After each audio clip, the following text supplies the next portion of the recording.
as an actor going into doing a role, normally you have some sort of a backstory. How is it creating a character where you're learning that backstory along the way? We just channel college on Saturday morning.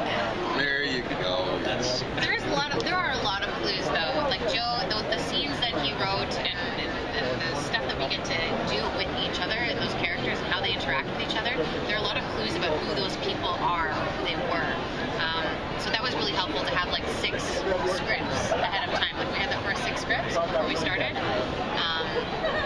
It still didn't give us a ton of our background, but what's great about it is you can come up with these things, and we all came in with weird concepts, and we all read for the show and showed them what we had, and then we did stuff, and then they went, great, and if they don't like it, they'll get rid of it, and we've been able on set create some great things because of the relationships we've developed that they've been able to keep and use, and even some of the stuff like when you got jumped on, I'm like, oh, all that was just like, that wasn't supposed to happen, but then it was kind of happening. I'm like, well, why wouldn't I freak out a little bit? And then we did that, and they end up keeping it, and so that's part of the fun of, you know, as you said, these characters that have a blank slate that you can help create, and it's fun.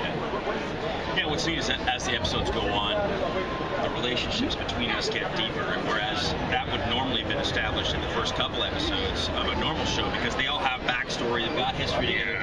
We've got all that, but we don't know it. So we're all sort of like, But then by episode 4, 5, 6, you know, there's the little looks, the little smiles, the little this, stuff that you know because people are like, okay, you know, I played with 6 before a bunch of times, and now we've got this history, but we develop the history as the audience sees it.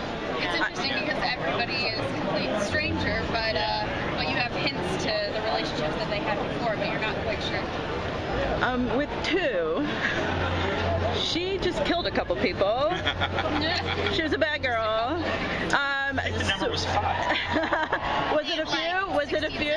Yeah. So where does she go from there? I mean, because you know, the character had the blank slate, thinking like, you know, we don't have to be our past. Yeah. And now, where does she go? Yeah, I think in that moment, that's a very instinctual response, you know, and it's all about protecting 5. And that second that she gets slapped, like something else takes over. And once it's over, I think that she goes back to being exactly who she was. That's a moment where her past kind of like seeps in, you know. It's a response. It's something that's pre-programmed. She forgot the money. Yeah. She ran because she was traumatized and she left. Mama didn't bring home the money. Oh shoot. Mama bring home the money. Yeah. So in terms of where she is after that, that's something that she has to reconcile with herself and with 5 and how they're going to move forward, because you know the thing that's most important to her is them developing trust between each other so they can survive, and right now there's like a huge rift between her and 5, so we'll see how that evolves and changes. So speaking of trust, 3 has proven time and again that he's in it for himself most of the time. Listen, I think 3 is misunderstood, all right?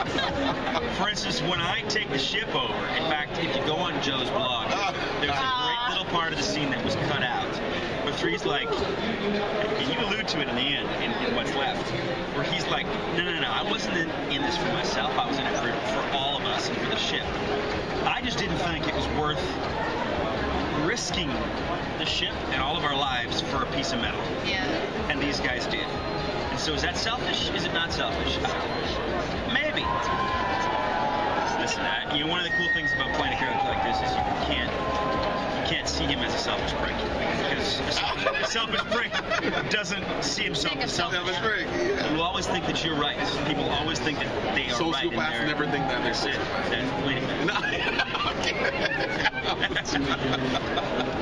Yeah, no, it's a lot of fun in that regard, because I get to be, on the whole, the unpopular choice. But what's cool about the writing But a lot of people like that choice you made. Yeah. A lot of people like that. Even right. Joe as well. Like Joe and Paul won't let the popular choice always be the right choice. Every once in a while, my character actually, even though he makes the unpopular choice, that ends up being the right choice.